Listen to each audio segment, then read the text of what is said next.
Hey, Copper Nerds. Casey asks about attribution on late date large cents. Let's talk about why they're so painful.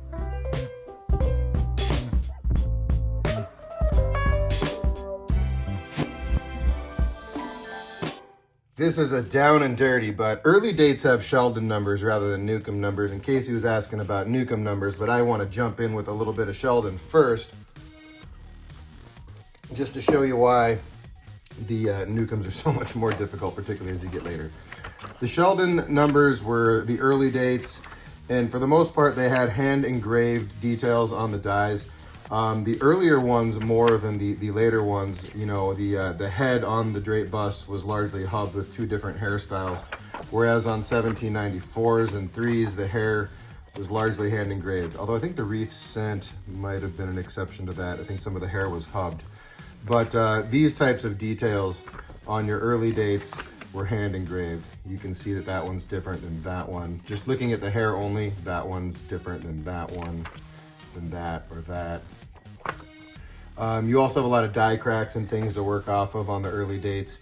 And in the Powers Guide, they just have die crack maps like that say, oh, if you have that crack, it is this variety, or sometimes this couple of varieties that it could be. So Sheldon numbers, super easy, particularly if they have some fun diagnostic cracks and things. When you start getting into your middle dates, John Wright's The Cent Book is a pretty good one.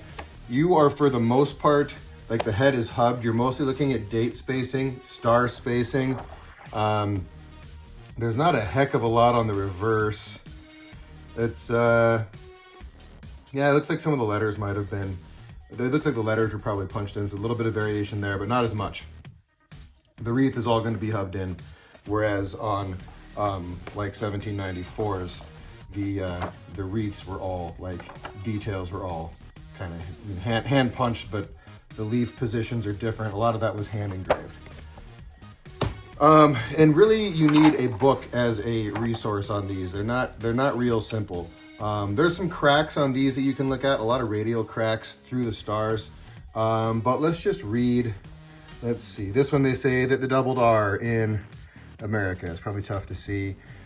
Stars of 3, 4, 7, 10 point between the dentals. It's those kinds of details on the middle dates that you're looking for. It's spacing of things that are otherwise fairly identical at a glance. Whereas the early dates, there's going to be markers that are fairly obvious, you know, from arm's length without glass. On the later dates, like the braided hairs here, you're going to be using glass for almost everything. And you're looking for little tiny die scratches and die lines, and there's so many varieties. 1847, 38, 43, there's 43 varieties in that 1 year. So a lot of varieties, but they're not separated by much. It's little die lines and things. Occasionally, if you're lucky, you get a cud or a little, you know, a blemish.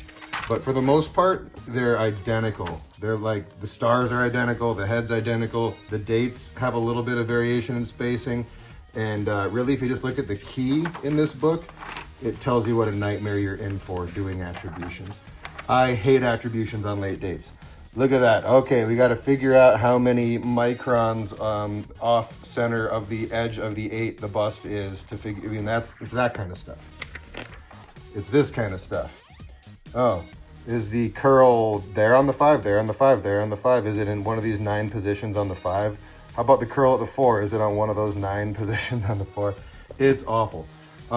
So part of the reason I'm really into early dates is that I like how great of an experience it is to do variety attribution, because you're looking for fun diagnostics rather than pulling your hair out with glass.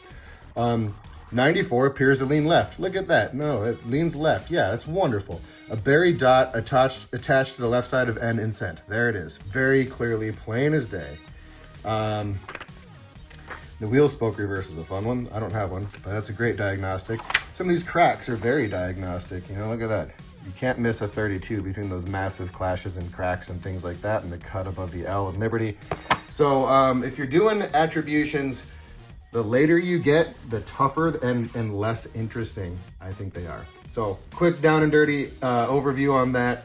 Just thought I would get back to Casey real quick, and since he had a good question, I figured I would just toss it up here very informally on the channel. So thanks for checking this one out. I will talk to you more in the comments. Catch you in the next one. Let me know if you hated how informal this was or not in the comments, because I'm kind of on the fence, but I'm going to put it up anyway. All right, peace.